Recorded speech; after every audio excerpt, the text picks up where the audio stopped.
जी ये पिज़्ज़ा हट I8 है।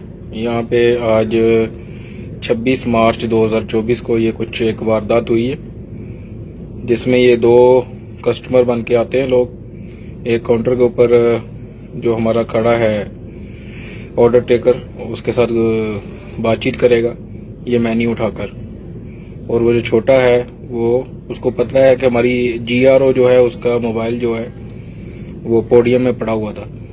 अब वो जाएगा, उसको पता है कि मोबाइल यहाँ पे पड़ा हुआ है।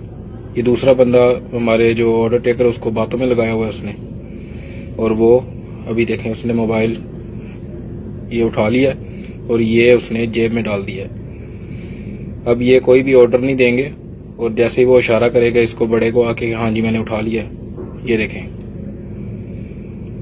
और अभी ये जो बड़ा बंदा है ये उस सिंपल उनको कहेगा कि मैंने ऑर्डर करना है डिलीवरी का, तो मुझे फ़ोन नंबर दे दें, इन फ्यूचर मैं ऑर्डर करूंगा।